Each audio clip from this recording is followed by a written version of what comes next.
And we are going to go to our last presenter, my friend and fellow board member, Ms. Catherine Hoover, who is a dermatology certified nurse practitioner at the VA Northeast Ohio Healthcare System. Again, I want to thank all of our providers who are veterans themselves, but also those who care for veterans. It's a very special calling, and so I'm very grateful for your work with them. Catherine is one of those. In July 2020, she graduated from the CWRU University Hospitals Cleveland Medical Center Dermatology Nurse Practitioner Postmaster's Training Program, and has been very passionate about dermatology nurse practitioner certification. She currently serves as the Director of Professional Development for the Society of Dermatology Nurses Practitioners. She's also a contributing author to BMJ Quality and Safety and Nurse Leader. She lives with her husband and two shoodles in Cleveland. I need a picture of the shoodles in Cleveland, Ohio, and she enjoys gardening and hiking. So with that, I'm going to turn it over to Catherine. Take it away. I am Catherine Hoover, the Director of Professional Development for the Society of Dermatology Nurse Practitioners, and I am proud to say that I am a dermatology certified nurse practitioner. I feel very fortunate to have been trained in an environment where sitting for certification is the standard.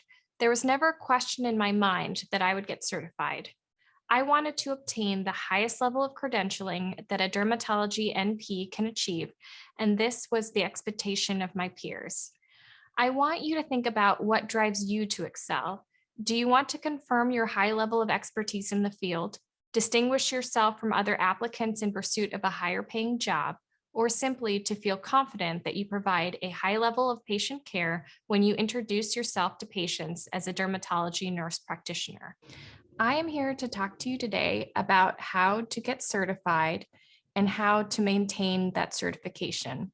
I have no disclosures. What is the DCNP? The Dermatology Certified Nurse Practitioner is an additional credential beyond licensure. It is valid for a 3-year period.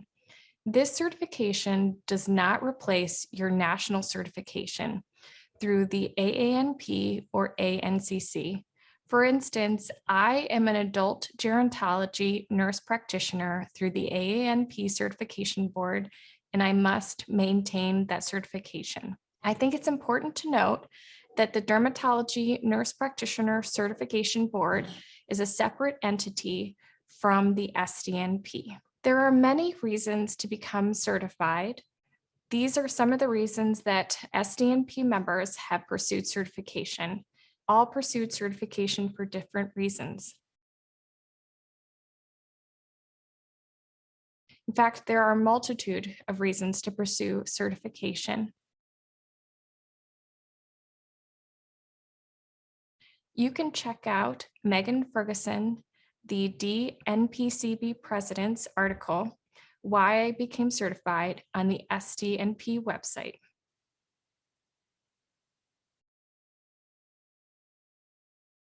Who is eligible to sit for the certification exam? You must have a master's or a doctoral degree in nursing, maintain a current NP state licensure, and maintain a national NP certification. You must have a minimum of 3,000 hours of recent dermatology NP practice with a current practice in dermatology. Your hours must be within the last 3 years, and you must practice in a general dermatology setting. The reason is that the DNPCB worries that if you practice in a niche, like wound care or cosmetics, you might have difficulty passing the exam. If you have obtained clinical hours as a part of a formal dermatology NP academic program, those hours count towards your 3,000 hours. If there's a discrepancy with your hours, the DNPCB will contact you to clarify. The DCNP exam is 175 questions.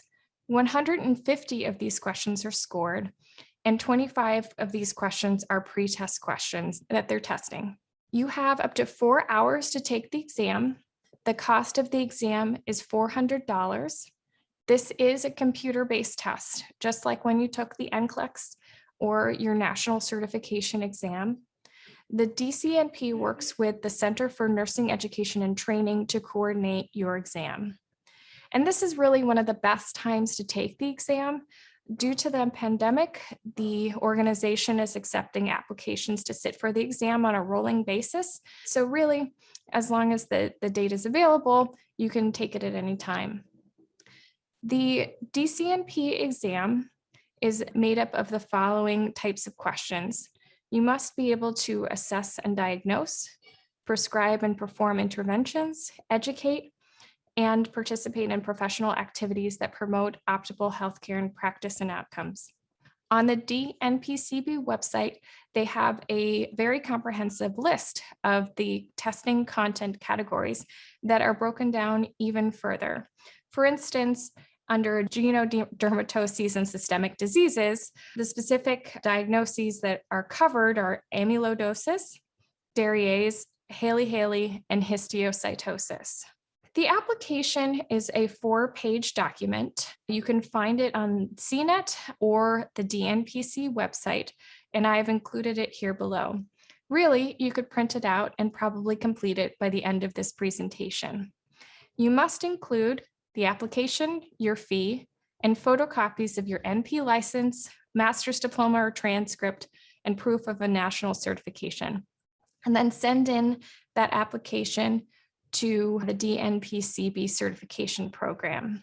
They will communicate with you if your application is incomplete, and you can also communicate with the board about any special accommodations for any special disabilities. Once your application has been approved, you will receive an email. From the date that the application is received by CNET, it can take up to 4 weeks for your application to be reviewed. You will be given a 90-day test window. PSI, CNET's testing partner, will send you the email. If you require an extension, you can contact CNET to discuss it. How should you prepare for the exam? The DNPCB lists specific resources like textbooks that they recommend. There are also in-person and self-paced review courses. For more information about these, please visit the DNPCB website. There are also a few sample questions. How do people do on the exam?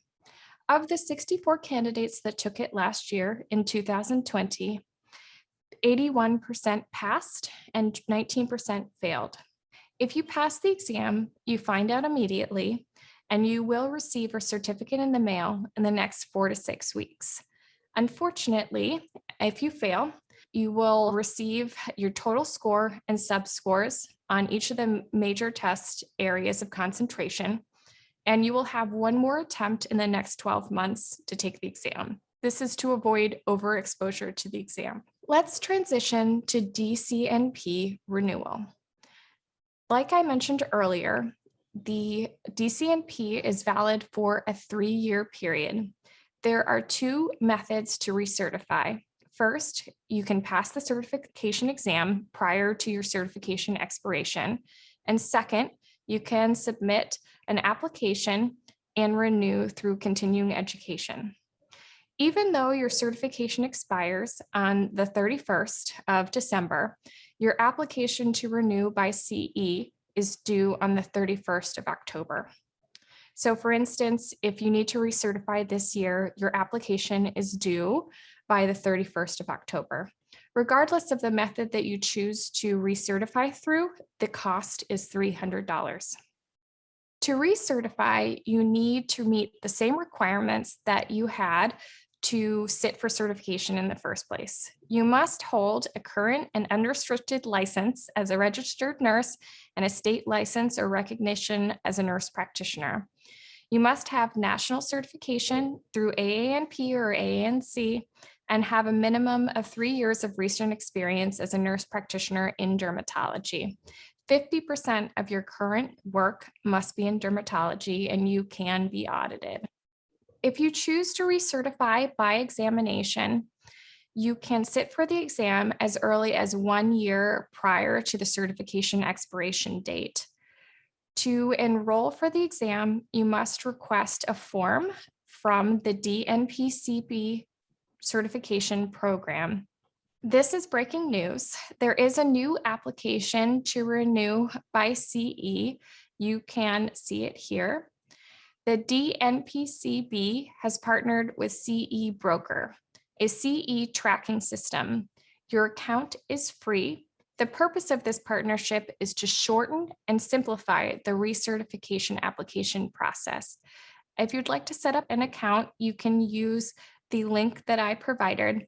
I had a little trouble when I went to do this myself and actually just Googled CE Broker and DNPCB, and that got me to the right location. To sign up for your account, you will need your registration number that was in the DNPCB email. If you didn't receive the email, you can contact Kelly, the association manager. Through CE Broker, you will record your category A through E contact hours. If you have not submitted your application for renewal for the 2021 renewal cycle, you will need to submit through this method, CE Broker. Category A is CEs and CMEs. You need a minimum of 60 continuing education credits in dermatology to recertify through this method. And all of these continuing education credits must be in dermatology. If you choose to take some CME courses, you can use a maximum of 30 credits. The remainder must be contact hours specific to dermatology nurse practitioners. To better understand the difference between CMEs and CEs, please read Paula Berman's article that's on the SDNP website. Category B is academic credit courses. The courses that you take must be applicable to your dermatology nurse practitioner practice. For instance, one semester unit credit counts for 15 contact hours. Category C is professional publications. The content must be published in a recognized professional journal or newsletter or a recognized publishing house. The format can be an article, book chapter, or research paper. Category D is presentations. The presentation must be dermatology related. The presentation can be to any audience, including other healthcare professionals or lay people. A 60-minute presentation will equal 1 contact hour. You can earn a maximum of 5 per recertification period. Finally is category E, certification test review and item writing. If you are a board member or volunteer item writer, you can earn 0.5 contact hours of dermatology-related education for each hour of participation in a certification test review or item writing meeting. Some final notes about renewal. Certification applicants are required to keep their recertification documents for 6 years because you can be audited. Candidates who submit the continuing education recertification application and meet all the requirements will receive notification for their recertification within 2 weeks of the expiration date of their current certification. Applicants for renewal via continuing education who are denied renewal will be sent a letter of notification. If you fail to meet the renewal requirements for recertification through CE, then you must retake the exam and pass. If you do not pass, then the entire process starts from the beginning. An individual must stop using the DCNP credential at that point. For any questions, you can contact Kelly Tiffany, the DNPCB Association Manager. Here are my resources. Thank you for your time. That was just a great presentation. Catherine, thank you very much. I know that Catherine is trying to get on. Catherine, are you available for questions? She is not currently, Lakshmi. So okay. Well, I don't see any questions in the chat box. If anybody it looks like she might be on right now if Catherine had anything. I think that I'm here now. You are. Yes, you are. Thank you. We can see you. That was a very thorough and informative presentation. We don't have any questions in the Q&A box. but I think that you answered all of the questions. We will, there's plenty of information on the SDNP website under certification information. We've also provided you with the direct link to the DCNP website as well, so that you can get any further information. Again, one of the goals of the SDNP is to really ensure the highest level of competency. If you are a dermatology nurse practitioner, we feel that traditionally certification, whether you're a dermatologist or a nurse practitioner, they're the same standards, and that is through certification. So we sincerely hope that each and every one of you will consider becoming certified if you are not. Congratulations if you are. And in fact, I'm going to have you raise your hand in the chat in the bottom row there. You can see a feature that says raise hand. If you all would raise your hands if you are certified, we would love to be able to see that and acknowledge. I'm seeing the numbers go up. We have 13 hands up, 14. That is just phenomenal. We are hopeful that this time, perhaps next year, or maybe at our live meeting in April, every single person will be certified. That would just be a dream come true. And I really also want to reassure you that we as a society will do everything that we can to provide you with the educational resources and support to get you certified and prepare for the certification exam. We have a certification review course in the works, and you can look forward to that soon. Catherine, do you have anything else to add? No, thank you so much. And thank you for having me, Lakshmi.